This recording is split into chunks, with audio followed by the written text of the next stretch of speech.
Si TikTok user Team Saber na nagtatrabaho bilang isang night shift security guard sa isang lumang gusali sa US ay nagbabahagi ng mga video sa kanyang TikTok account na mga di umano'y kababalaghan na nakukuhanan niya sa mga gabing siya ay nagtatrabaho. At isang gabi, nakarinig siya ng mga tunog mula sa isang kwarto at sinubukan niya itong kuhanan. I was hurt during this encounter. This is not the same entity.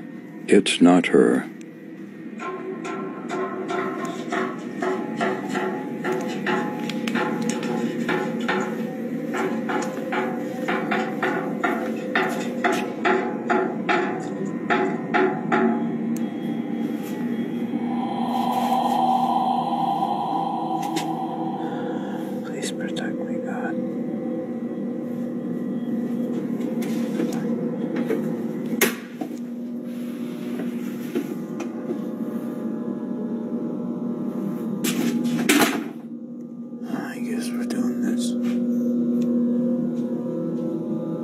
Hello?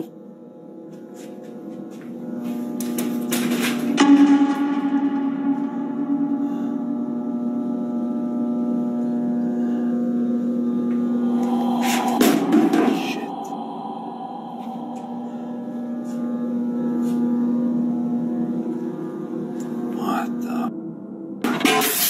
Whoa!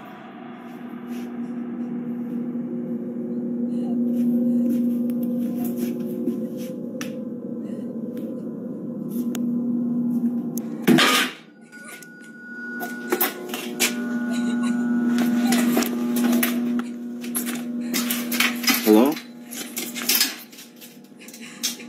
Who's there?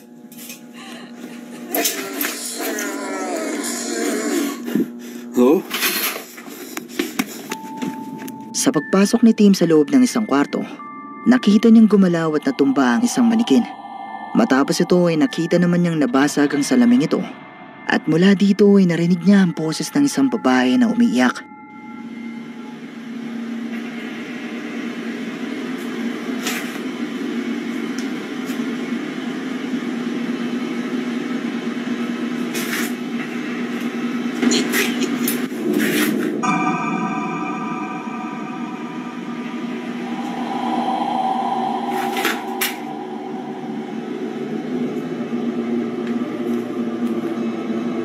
Hello?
Sa bidyong ito habang si Tim ay nasa loob ng isang kwarto, nakarinig siya ng isang boses na tumatawa at nang lingunin niya ito ay nakita niya mistulang isang babae na nakatitig sa kanya. Pero nang buksan niya ang kanyang flashlight ay bigla na lang itong naglaho. Matapos ito ay nakarinig naman siya ng isang tunog at napagalaman niya na mula pala ito sa isang manikin na kanina lang ay makikita sa bahaging ito pero ngayon ay makikita na lumipat ng pwesto.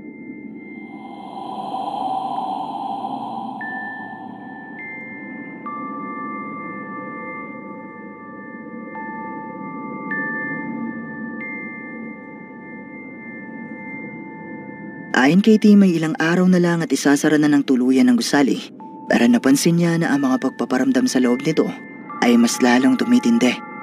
The facility is shutting down in a few days.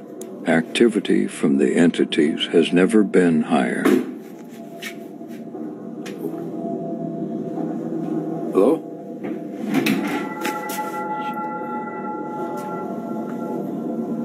Who's there? God.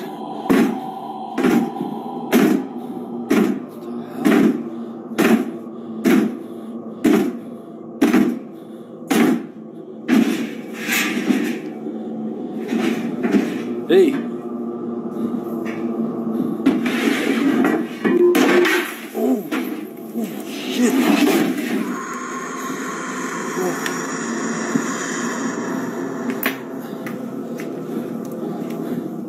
Hey.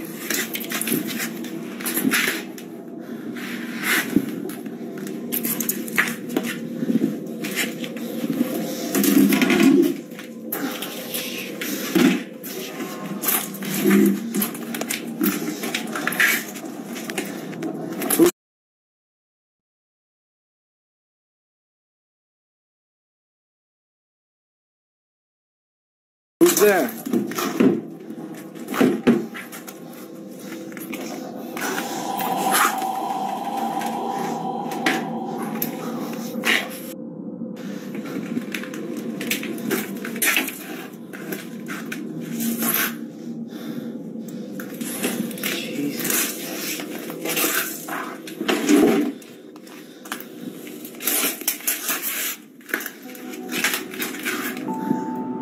Sa gabing ito ay nakarinig ulit si Tim ng mga pagkalabog at nakita niya na nagmumula ito sa isang manikin na mistulang nagpupumilit na lumabas sa isang cubicle. Maya-maya pa ay nakita niya na may nagbato ng isang salamin, pero nang buksan ni Tim ang loob ng cubicle ay wala naman siyang nakitang kahit ano bukod sa mga manikin na ito. Pero sa huling gabi ni Tim sa loob ng gusali ay mayroon siyang nakukanan na mas nakapangingilabot. My last night shift at the facility. To my followers, thank you for coming on this crazy journey with me, especially the ones that were here from the beginning. Maybe we'll see each other again sometime.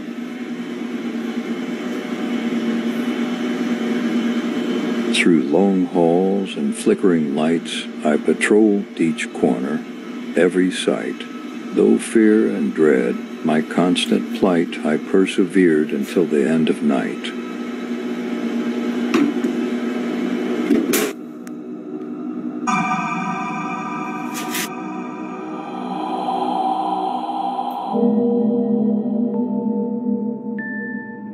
Sa maikling bidyong ito ni Tim sa kanyang huling gabi, dahil tuluyan ng isasara ang gusali, muli niyang nakuhanan na mistulang isang babae na may purong itim na kulay at nakaupo sa isang sulok ng kwartong ito.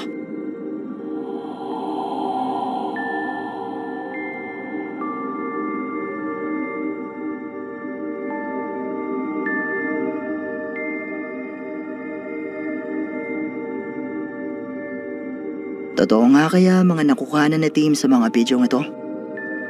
Isa nga kayang multo o entity ang nagpaparamdam at nagpapakita sa kanya? O bahagi lamang ang lahat ng ito ng isang TikTok ARG?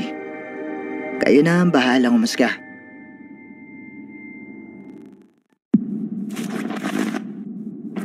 Sina Tomo Matiro ng Japanese YouTube channel na Umaga Toka Film ay kinontak ng isang lalaki na tinago nila sa pangalang Mr. Tajima para paimbestigahan ang isang bahay na dating pagmamay-ari ng kanyang tiyuhin.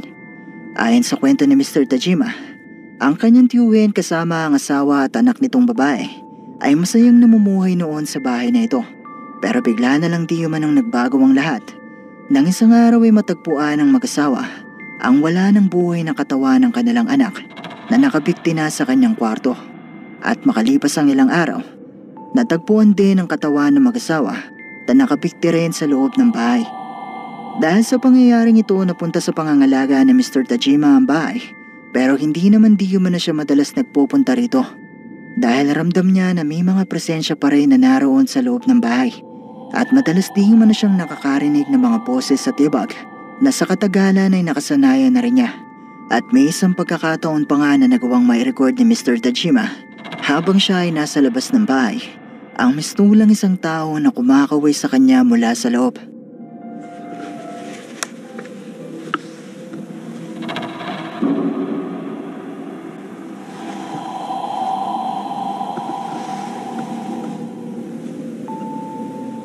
Sa bidyong ito na ipinadala ni Mr. Tajima kina Tomohiro, makikita nga mula sa bintana sa itaas ng bahay ang mistulang isang tao na kumakaway sa kanya.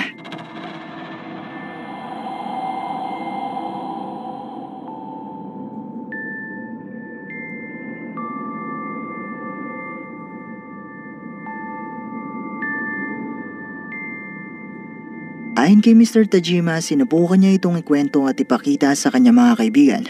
Pero wala naman sa mga ito ang naniwala sa kanya. Kaya naman inimbitahan niya ang isa sa kanyang mga kaibigan para pumasok sa loob ng bahay at masaksihan mismo kung totoo nga ba ang kanyang mga kwento.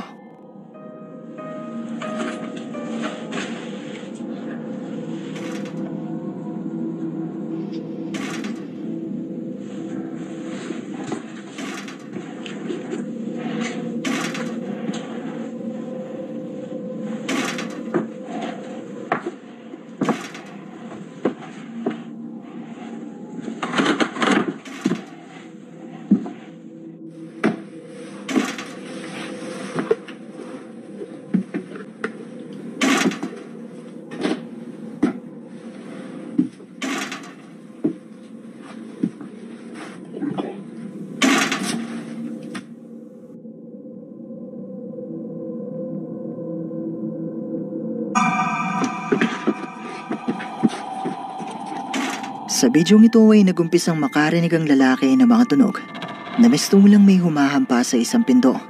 Sinubukan niyang hanapin ang pinagmumula nito at dito ay nakita niyang humakbang ang isang maputlang paa na mistulang may tao na bumababa sa hagdanan. Dito na siya napatakbo at hindi na ulit pumasok sa loob ng abandonadong bahay.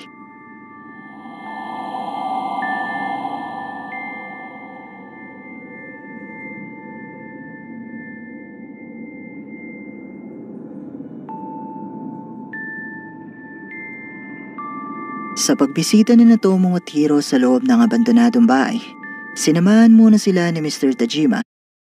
Bagong seafood sarap in 3, 2, 1. Savory shrimp in tonkotsu At nagkwentuhan sila saglit bago simula ng investigasyon. Pero habang sila ay nagkukwentuhan, 確かにそんな事故をね見てしまったとなったらなかなか厳しい。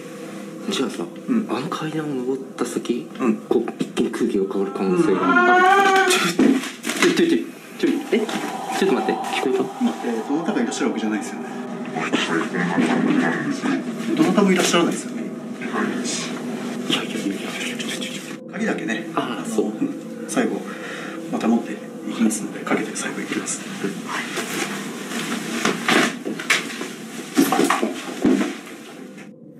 でもやっぱそれも子供用みたいな感じがするよね。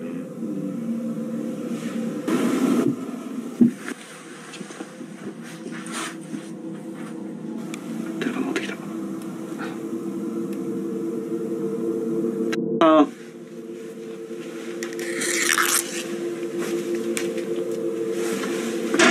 階段の音したよね。うん、した。階段降りてった音だよ今の。いやだって音ちっちゃくなってたもん。じゃあずっといた？いやいたってことですよここに。俺らがこの部屋を見てる間。ここにいたんだよ。naputol ang kanilang usapan nang bigla na lang silang makarinig ng isang malakas na sigaw na mula sa isang babae. Dito na sila nagumpisang mag-imbestiga at iniwan muna sila ni Mr. Tajima. Pero habang sila ay nasa itaas, nakarinig sila ng mga yabag na mistulang may bumaba sa hagdanan. Nagpustahan ang dalawa kung sino ang bababa para tignan kung ano ito. At si Tomo ang natalo, kaya naman siya ang bababa para mag-imbestiga.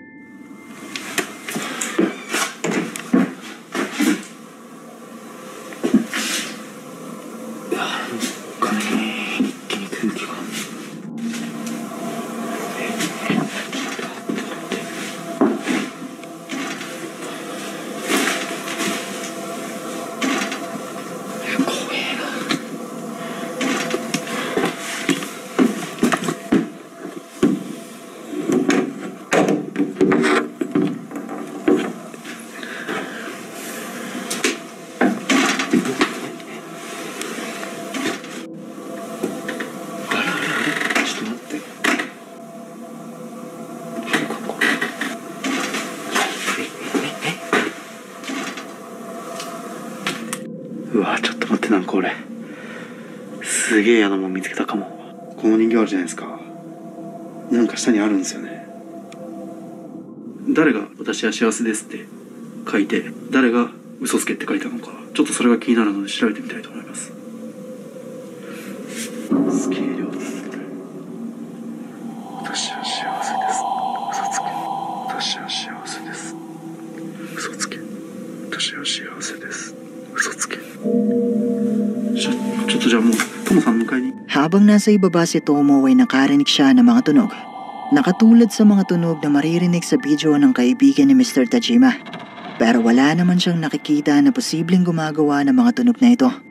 Samantala, habang si Hiro ay nag-iisa sa itaas at binabasa ang mga nakasulat sa papel na ito, makikita sa bahaging ito ang mistulang mukha ng isang tao.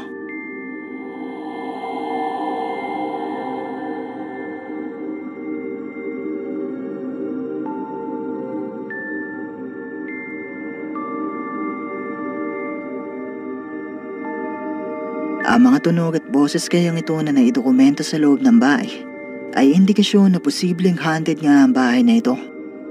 Ang pamilya nga kaya na nagpikte ang nagmumulto ngayon sa bahay na ito. Mga multo nga kaya nila ang nakuhanan sa mga bidyong ito. Kayo, ano sa palagay nyo?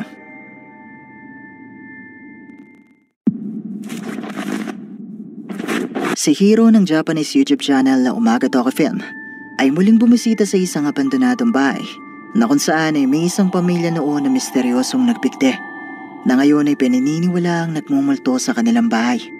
At minsan na rin nakuhanan ng kamera ang di umano'y multo na kumakaway sa bintana. Paanang multo na bumababa sa hagdanan. Pati na rin ang mukhang ito na nakuhanan ni Hiro sa nakaraan nilang pag-iimbestiga. At sa muli nilang pagbisita ay sinubukan ni Hiro na mag-isang pasukin ang loob ng bahay para malaman kung mas magpaparamdam ba ang mga ito sa kanya.